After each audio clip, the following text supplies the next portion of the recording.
Pessoal, para responder ao estudo dirigido, vocês vão contar especialmente com os slides que eu montei para vocês. Então, olha a primeira pergunta aqui, o que é digestão? Já nos nossos primeiros slides tem lá, digestão, processo de quebra de alimentos, física e quimicamente, converte macronutrientes em moléculas absorvíveis, né, moléculas menores, absorvíveis pelo trato gastrointestinal. O TGI é trato gastrointestinal. Então, isso é um conceito de gestão. Vocês podem aproveitar para já responder a primeira pergunta. Quais são os 6 grupos de substâncias dos quais nos alimentamos? Então, nós discutimos isso na primeira aula, né? A gente se alimenta de proteínas, lipídios, que são moléculas insolúveis em água, proteínas, que são cadeias de aminoácidos, carboidratos, que são agrupamentos, né, polímeros de polissacarídeos, polímeros de monossacarídeos, né, de açúcares. Carboidrato também é sinônimo de açúcar, é sinônimo de polissacarídeo. Ácidos nucleicos, que são as moléculas de RNA e DNA das células que a gente ingere, células vegetais ou células animais. E, por fim, vitaminas e minerais, que não precisam sofrer processo digestivo, né, porque já são micronutrientes. Durante as respostas, né, por exemplo, olha a questão 3, sobre a saliva, sobre a solução digestiva na boca, detalhe, o nome, saliva, onde é produzida? Glândulas salivares, parótidas, submandibulares, sublinguais. Qual o pH? Neutro. Quais os constituintes da saliva? Água, íons, proteína mucina e pitialina. Quais são as funções da saliva?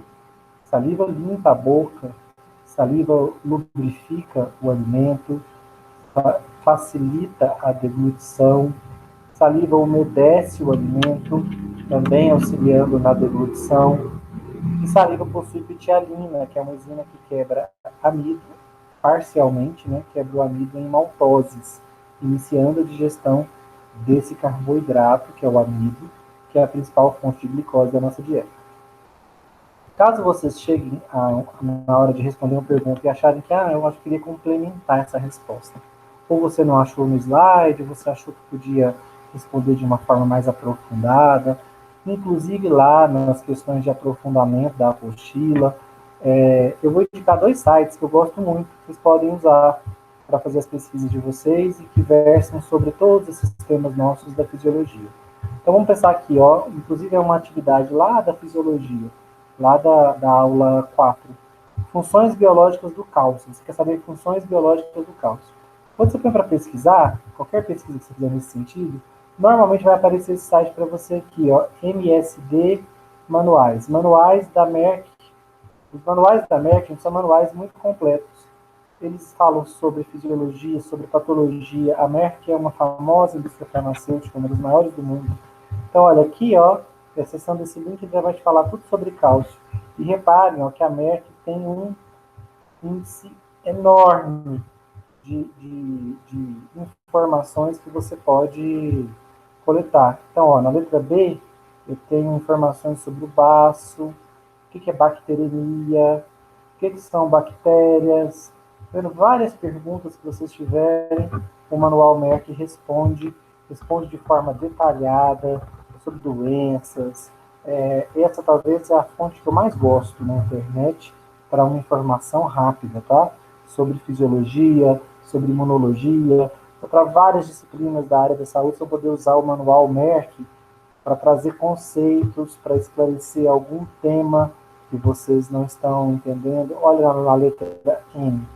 Ele tem os conceitos de má absorção, de macrocefalia, maconha. Se você clicar aqui, ó, está fazendo um trabalho sobre maconha, ação analgésica, efeitos estimulantes, efeitos sedativos, cannabis, tem todas as informações sobre maconha aqui, ó. Sintomas, quando você usa, efeito a longo prazo, sintomas da abstinência, tratamento. Tá vendo que o Manual Merck é bastante completo. Outra coisa legal do outro site que eu quero indicar para vocês, esse é mais simples, traz algumas informações até de nível médio, mas para início de uma pesquisa ele é bastante útil e confiável.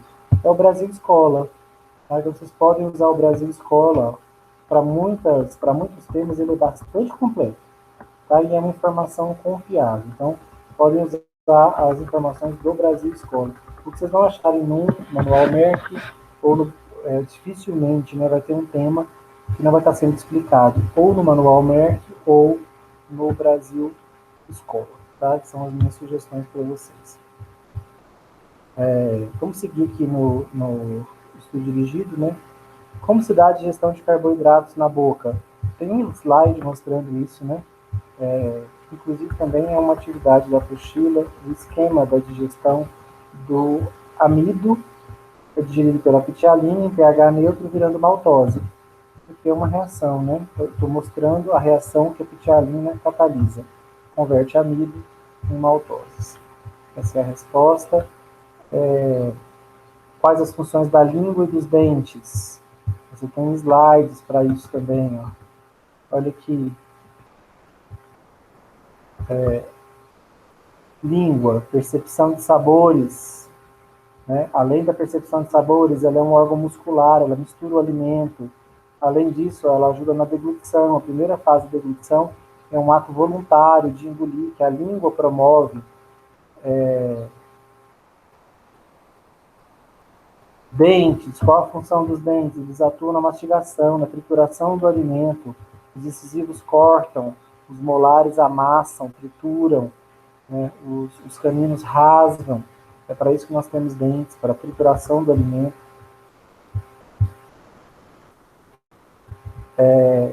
Sobre o muco, a região em que ele é produzido no trato gastrointestinal, em todo o trato gastrointestinal. Qual tipo de glândula produz eles? Glândulas mucosas, simples ou complexas. O pH do muco é alcalino, porque ele tem íon bicarbonato. Qual é a composição dele? Água, íon bicarbonato e mucina. Água e íons, né, principalmente o íon bicarbonato, e mucina, que deixa o muco viscoso. Tem um slide sobre o muco aqui também, ó, vamos achar ele. Aqui, ó, muco, secreção mucosa, funções do muco, tá tudo respondidinho aqui nesse slide.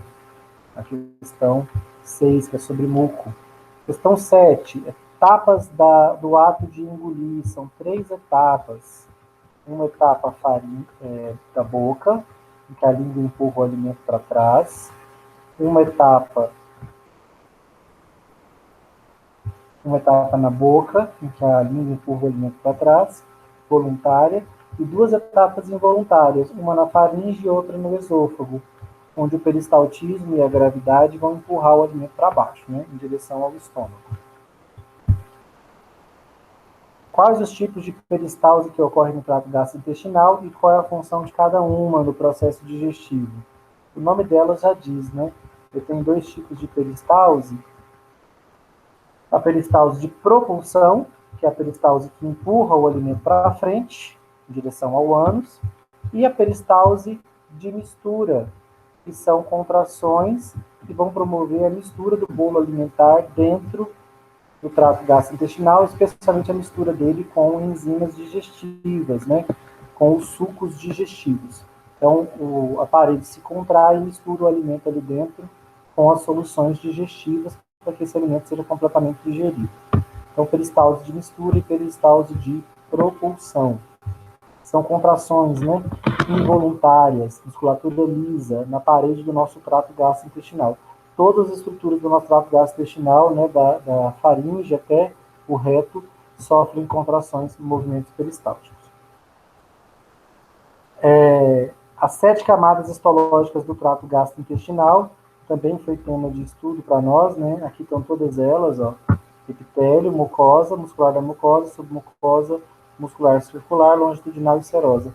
E na aula eu falei as características de cada uma dessas camadas.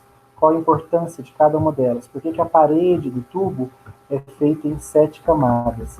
Aqui embaixo tem uma figura, essa figura mostra muito bem, muito bacana as 7 camadas. A mucosa, a muscular da mucosa, a serosa, a muscular circular, longitudinal e, por fim, a serosa, a capa, né, que reveste o tubo digestivo.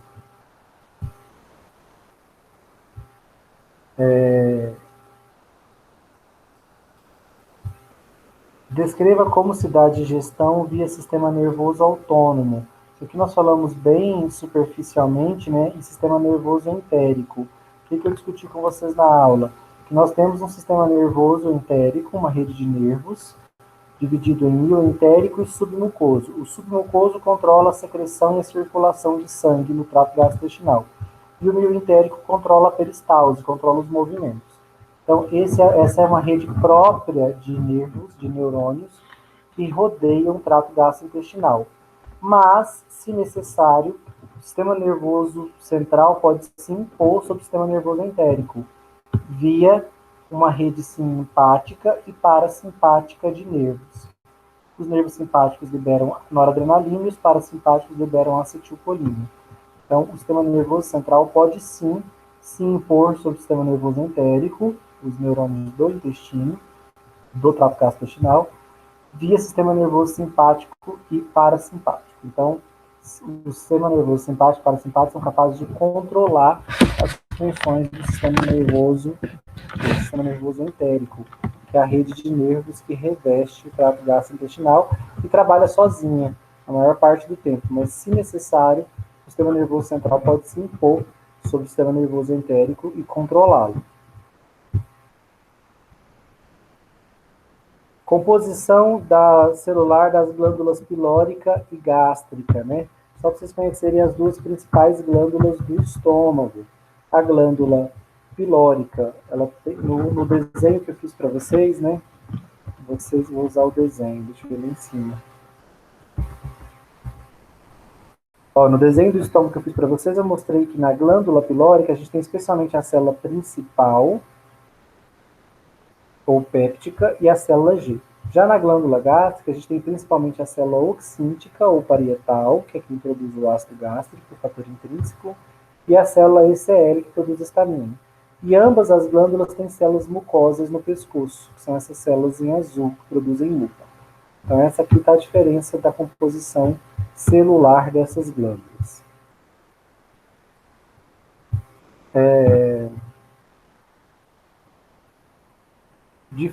Como se dá a digestão de proteínas, polipeptídeos no estômago? Tem que lembrar que a pepsina na verdade, produzida de forma inativa, o pepsinogênio. O pepsinogênio se ativa no suco gástrico, que é ácido, e vira pepsina. A pepsina quebra as grandes cadeias de proteína, os polipeptídeos, em oligopeptídeos, pedaços de proteína contendo 50 aminoácidos cada. Então, ela promove uma primeira quebra das proteínas. Isso é a função da pepsina estomacal. Ela quebra as grandes proteínas, especialmente o colágeno. Mas não é uma quebra completa, né? É uma quebra ainda grosseira. Ela gera grandes pedaços de proteínas com cerca de 50 aminoácidos cada.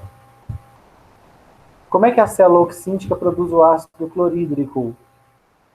É aquela cascata que a gente falou, né? O alimento chega, ela está descrita aqui num slide, ó. O alimento chega ao estômago, dilata a parede do estômago, a célula G detecta a dilatação e produz gastrina, que estimula a célula ECL a produzir histamina, que estimula a célula parietal a produzir ácido clorídrico e fator intrínseco. O ácido clorídrico ativa o pepsinogênio em pepsina e a pepsina quebra polipeptídeos em oligopeptídeos. Essa é a cascata de ativação, né, da produção do suco gástrico. Está nesse slide.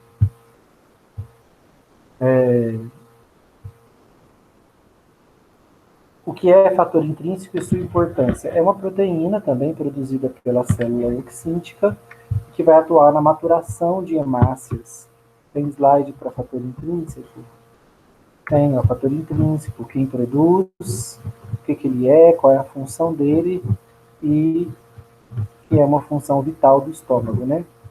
Auxiliar na absorção de vitamina B12. O que são enterócitos e quais as suas funções? Os enterócitos, gente, são as células de revestimento do intestino. Tem slide para o enterócito também? Claro que tem. Os enterócitos são as células epiteliais de revestimento do intestino. Elas absorvem nutrientes, porque tem microvelocidades. Elas secretam água para diluir os nutrientes e facilitam a absorção. produzem enzimas digestivas, tá? Esses são os enterócitos. Isso aqui é a resposta da pergunta 16, né? O que são enterócitos e quais as suas funções. 17. Quais estruturas adaptativas são responsáveis pelo grande aumento da superfície de contato no intestino? O que faz o intestino ter uma superfície de contato tão grande é a presença das vilosidades na parede intestinal e das microvilosidades na membrana do enterócito. Então, a microvilosidade são dobras da membrana do enterócito e as vilosidades são dobras da parede do intestino como um todo. São essas duas estruturas que aumentam a superfície de contato dos intestinos, especialmente do intestino fino, que consegue compactar uma área muito grande, 250 metros quadrados de área, dentro de um tubo muito estreito, porque essa parede está toda dobrada, e essas dobras fazem com que haja uma economia de espaço, né? E vocês pensarem a parede do nosso intestino como uma imensa cortina fechada. E você abre ela, você percebe que ela é uma cortina gigantesca, né, com metros e metros de comprimento. Mas fechada, ela fica compactada num espaço bem pequeno. Então, o nosso intestino é isso. A parede dele dobrou, como as dobras de uma cortina, para compactar mais espaço numa área pequena. Essas dobras se chamam vilosidades. Qual é o papel do hormônio secretina na digestão? A secretina age especialmente no ducto pancreático, estimulando a produção de bicarbonato de sódio. O bicarbonato de sódio, quando chegar no intestino fino, no duodeno, vai reagir com o ácido clorídrico do estômago e gerar NaCl, água e gás carbônico. Tem isso em um slide, essa reação de neutralização? Tem aqui, ó. Papel da secretina, neutralizar a produção de ácido gástrico. Enfim,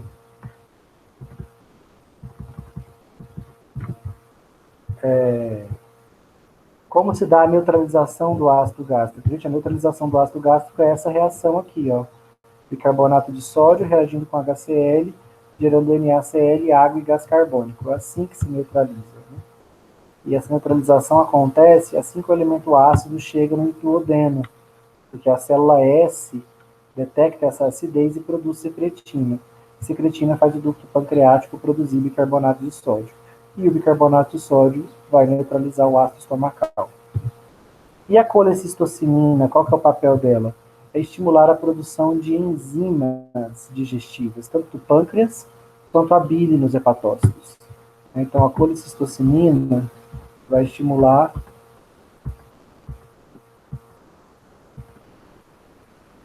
cadê ela?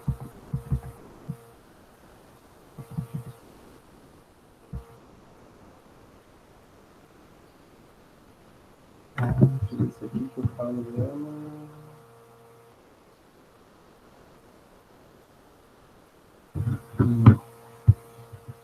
Não tem um slide específico para... Ah, tem aqui, ó. A colecistocinina, produzida pela célula I, e ela auxilia na secreção de bile e na secreção do suco pancreático.